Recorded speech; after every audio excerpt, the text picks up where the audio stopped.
Nah, sekarang kita ke average cost. Allocate cost good available for sale on the basis weight average unit cost incurred. Assume good are similar in nature. Ya. Kemudian applies weight average unit cost to the unit on the hand to determine cost of the ending inventory. Jadi pada penggunaan average cost ini kita terlebih dahulu menentukan berapa sih, ya kan? Kita ngitung dulu nih, ya kan? Berapa nih total persediaan kita dari awal sampai akhir periode, ya kan? Yang tercatat. Kemudian secara unitnya, ya, secara unitnya. Kemudian secara rupiahnya berapa? Ya, di total semua. Setelah itu rupiah dibagi total unit, ya, sehingga ketemu harga rata-ratanya, ya. Diasumsikan barangnya itu semuanya sama, ya, mirip, ya. Nah, jadi kita akan menggunakan harga rata-rata itu tadi untuk menghitung ending inventory dan juga menghitung cost of goods sold-nya, ya, dari harga rata-rata tadi. Harga rata-rata per unit, ya. Ini contohnya masih pada contoh yang sama, ya. Yang pertama kita harus mencari ini tadi, ya. Oh, totalnya 12.000. Total rupiahnya 12.000 dolar. Total unitnya 1.000. Maka 12.000 dibagi 1.000. Ketemu 12. Ya kan? Harga rata-ratanya. Rata-rata per unitnya. Average cost per unitnya. Nah, berarti tadi yang sisa di gudang berapa? 450. Ya kan? Yang sisa di gudang setelah dihitung-hitung sisa 450, ya udah tinggal dikalikan dengan rata-ratanya, harga rata-ratanya. Oh, berarti yang ada di gudang tinggal 5.400. Berarti ending inventory kan ini kan tinggal dikurangi, ya kan? 12.000 dikurangi 5.400, ketemulah 6.600. Ya. Nah, ini kalau kita menggunakan average cost. Ya. Ini ilustrasinya. Jadi kita menghitung, ya, menentukan dulu ini berapa, ya. Kemudian ketika kita hitung, kalau ini nggak rumit, ya kan? Kalau first in first out kan kita harus mengidentifikasi dulu, ya kan? Oh, ini penjualan kapan, ini penjualan kapan, ya kan? Nah, itu kan harus. Kalau ini enggak, ya tinggal dihitung saja berapa. Tentukan dulu ininya, harga per unitnya, ya, rata-ratanya. Terus tinggal dihitung secara fisik di gudangnya berapa, tinggal dikalikan, ketemu 5.400. Ya, jadi proses stok opnamnya lebih simpel, ya kan? Lebih ringan. Kalau yang first in first out tadi harus mengidentifikasi dulu, ya kan? Ini dibeli tanggal berapa, ya kan? Nah, seperti itu. Ini average cost. Nah, dampaknya, ya, dari kita penghitungan persediaan itu tadi menggunakan beberapa metode tadi, terutama yang tadi, ya, first in first out dengan average. Kita lihat ketika kita menggunakan FIFO, ini datanya, ketika kita menggunakan average cost. Ini misalnya ada data penjualan, ya, sama 11.500, beginning inventory-nya 1.000 sama, ya, purchase-nya 11.000 sama, ya, cost of goods sold available for sale-nya sama. Yang berbeda adalah dinilai ending inventory-nya tadi, ya, perhitungannya. Kalau menggunakan FIFO, ending inventory-nya 5.800.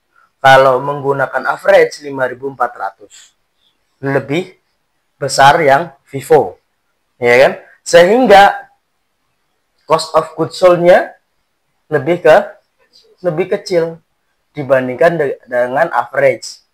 Yang Vivo 6.200, ya average 6.600. Akibatnya apa? Gross profitnya lebih besaran yang Vivo, ya kan? Pendapatan kotornya dibandingkan yang average, ya kan? Kemudian setelah dikurangi dengan expense-nya, ini sama ya jumlahnya. Lihat net income-nya. Net income-nya Vivo lebih besar. Karena apa? Karena cost of goods sold-nya lebih kecil. Sehingga net income-nya dia lebih besar. Sedangkan yang average cost karena dia HPP-nya lebih besar, maka net income-nya lebih kecil. Lebih suka yang mana? Lebih suka yang net income-nya besar apa net income-nya kecil?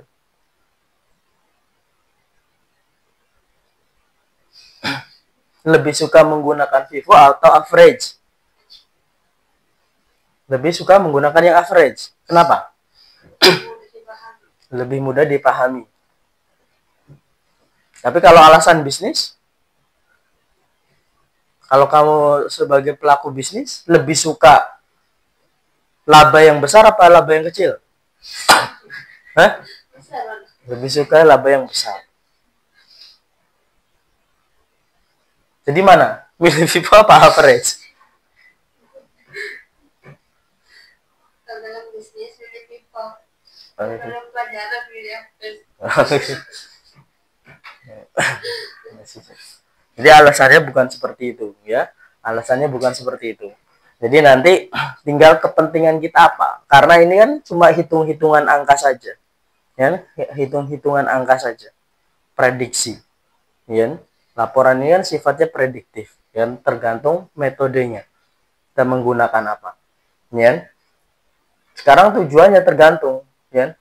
Oh, kalau misalkan saya menggunakan Vivo, lihat pajaknya, income tax-nya.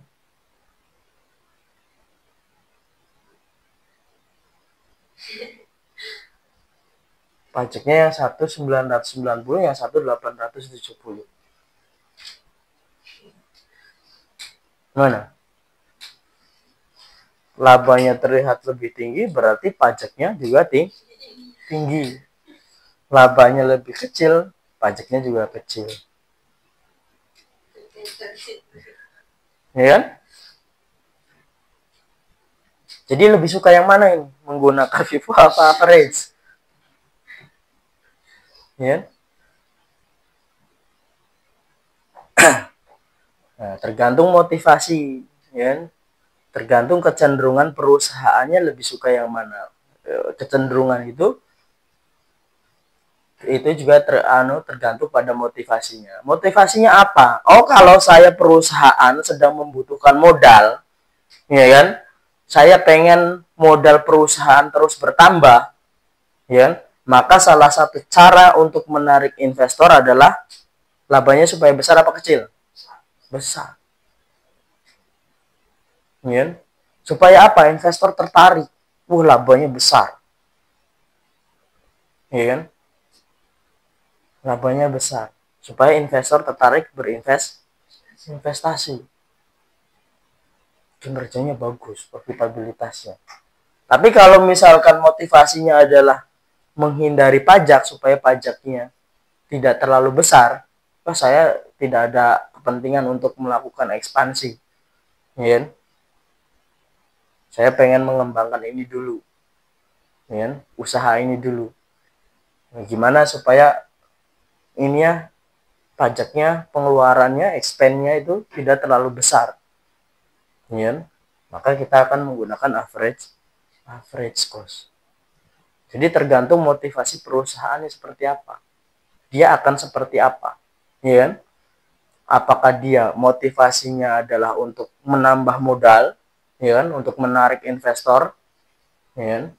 Atau dia ingin bertahan saja dengan usaha tersebut, ya kan? Sementara bertahan terlebih dahulu dengan cara lebih memilih menghindari pajak supaya pajaknya tidak besar. maka gunakan average cost. Ya. Ketika pengen melakukan ekspansi bisnis, kita bisa menggunakan FIFO.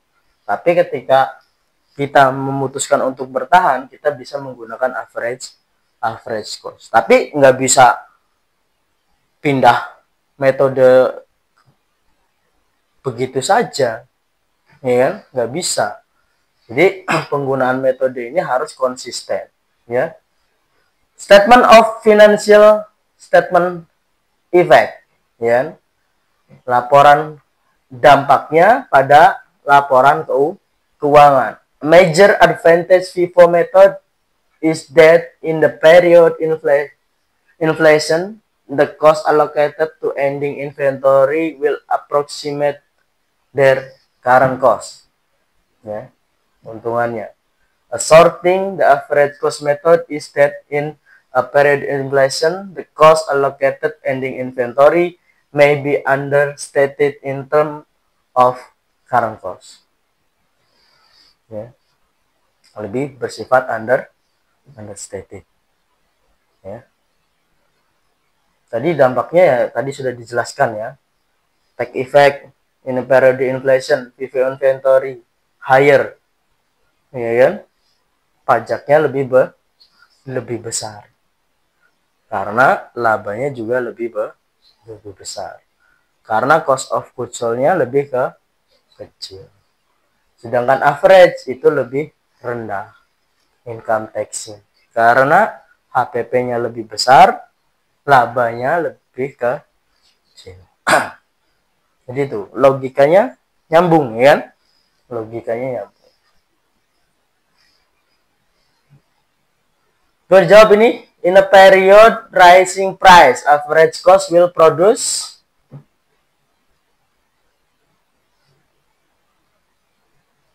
gimana?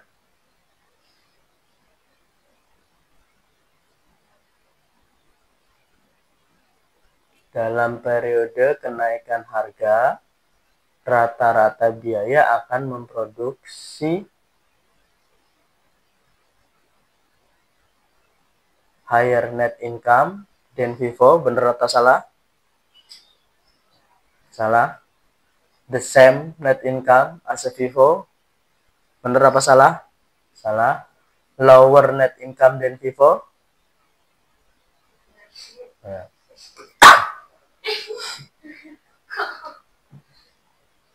Average loh.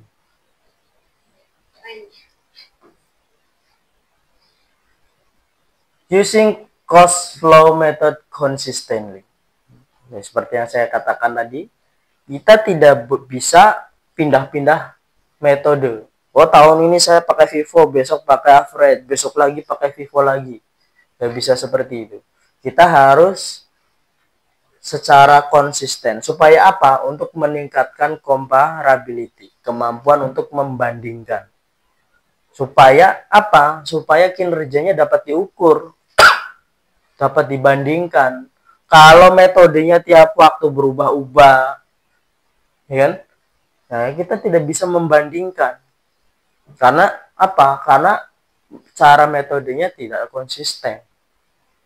Ya, kalau membandingkan ya tidak valid datanya. Ya, tidak reliable. Ya. Nah, supaya reliable ya harus konsisten. Supaya bisa dikomparability, bisa dibandingkan secara tepat. Meskipun konsisten, company may change its inventory costing method. Tapi meskipun konsisten, perusahaan tetap bisa mengubah metode perhitungan persediaan, metode penilaian persediaannya tetap bisa dirubah. Tetapi tidak dalam jangka waktu yang pendek. Ya, kalaupun perusahaan memutuskan untuk mengubahnya, ya, maka perusahaan harus mencantumkan alasannya dalam pelaporan keuangan. Oh, tahun ini perusahaan mengubah metode penilaian persediaannya dari FIFO menggunakan average. Harus diungkapkan dalam pelaporan keuangannya. Alasannya kenapa? Ya. ya, nggak ujuk-ujuk pindah kayak gitu saja tanpa mengungkapkan. Nah, harus diungkapkan dalam pelaporan keuangan, ya.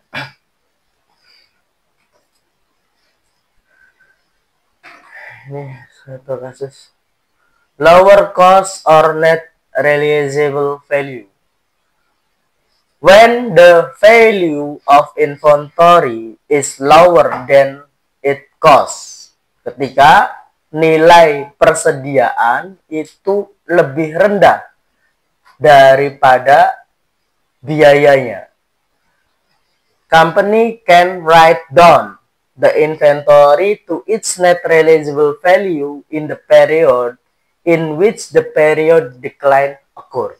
Ya, perusahaan dapat menulis lebih rendah, ya, inventory untuk net realizable value dalam periode di mana terjadi penurunan harga itu. Ya. Net realizable value yang dimaksud the net amount that company expect, ya. Jadi yang dimaksud dengan net realizable value itu adalah jumlah bersih yang perusahaan harapkan atau prediksi untuk merealisasikan diterima dari penjualan inventory tersebut. Jadi kalau misalkan saya jual barang ini, itu nanti lakunya sekian. Saya akan menerima barang sekian. Ya. Nah, kita kan kadang yang namanya perusahaan harga kan fluktuatif, ya. Harga persediaan kan fluktuatif.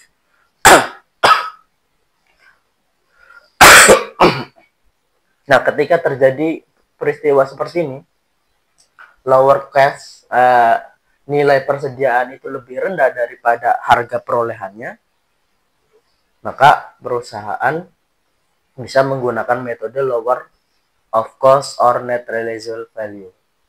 Misalkan contohnya ini. Flat screen cost-nya 60.000, satelit radio 45.000, DVD recorder 48, DVD 15.000. Net realizable value-nya 55.000, 52.000, kemudian 45 dan 14. Ya. Kan lebih rendah daripada cost-nya. Ya. Ini saya belinya dulu harga perolehannya segini. Tetapi setelah dinilai kok lebih rendah. Ya kan, harga pasarnya mungkin mengalami penurunan harga. Ya kan, karena mungkin ini sudah jadul, keluar yang versi baru. Ya kan, sehingga harganya turun. Ya. Maka kita bisa menggunakan lower of cost or net realizable value. Ya. Ini misalkan di sini menggunakan lower. Ya.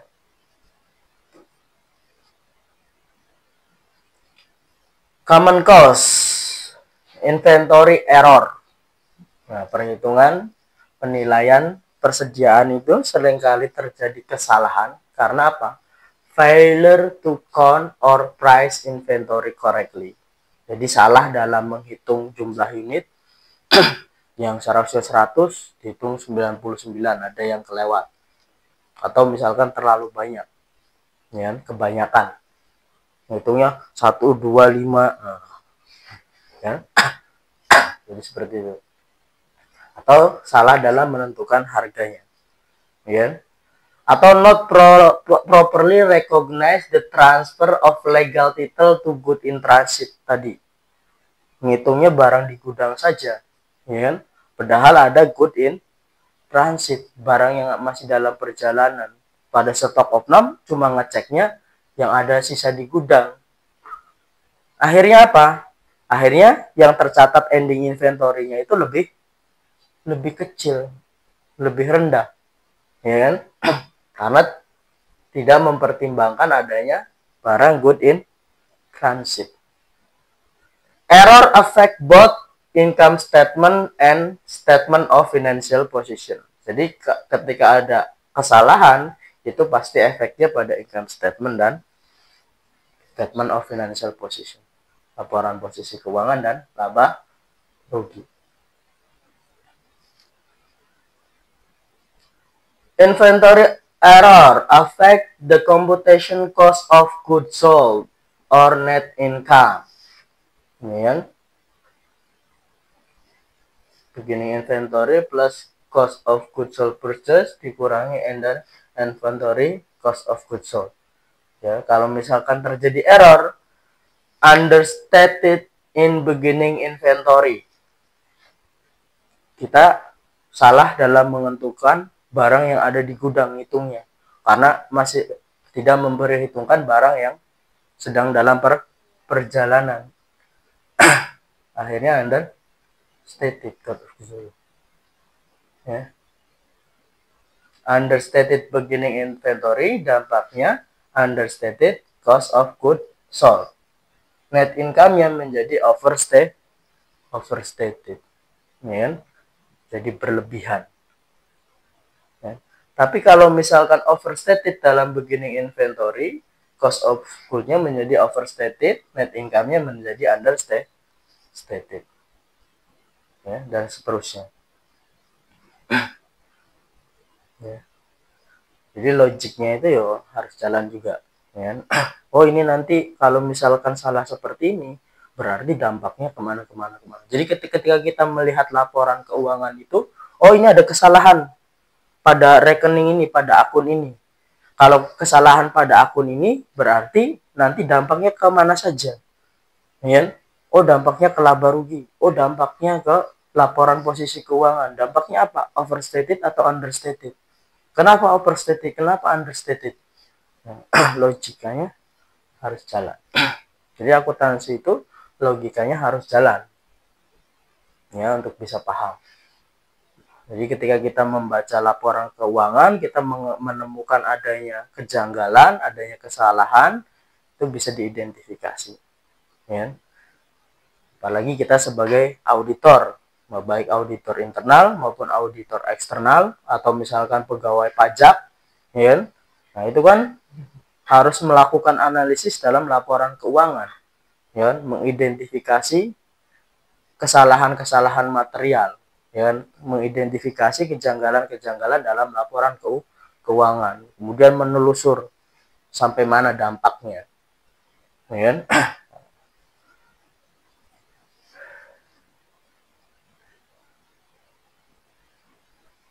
Dampaknya kepada income statement, inventory error affect computation cost of goods sold and net income into periode.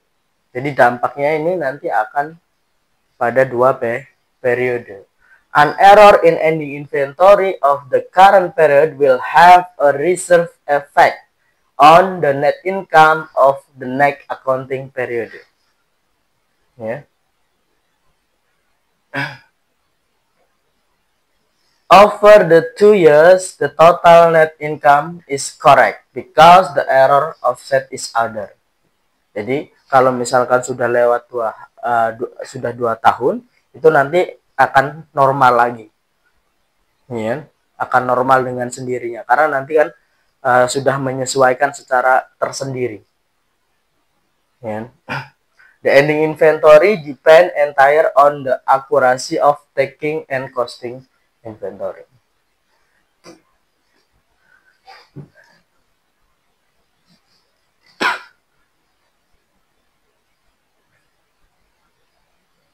Ilustrasinya, ya. Sampai sini ada pertanyaan, silahkan.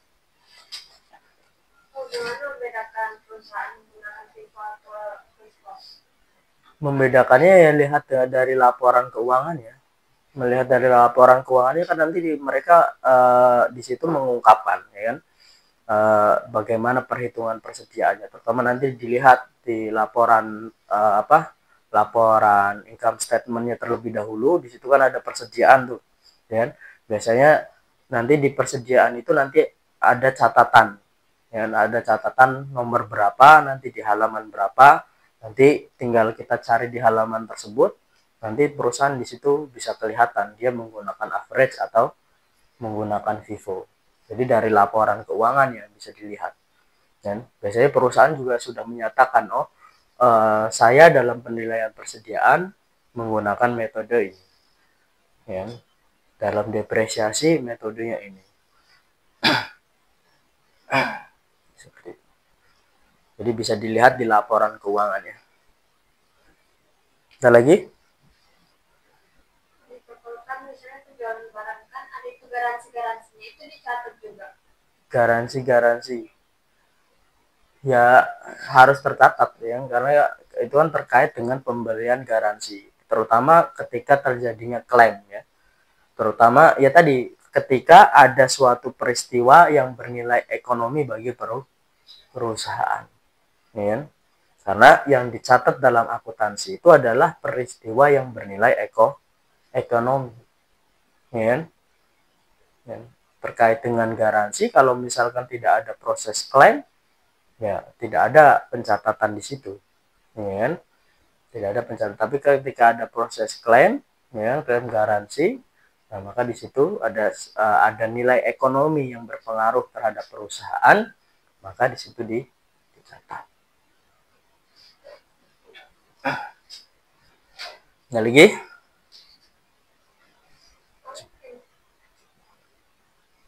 Cukup ya? Oke, kalau misalkan tidak ada pertanyaan lagi, saya rasa cukup pertemuan kita pada hari ini. Terima kasih. Assalamualaikum warahmatullahi wabarakatuh.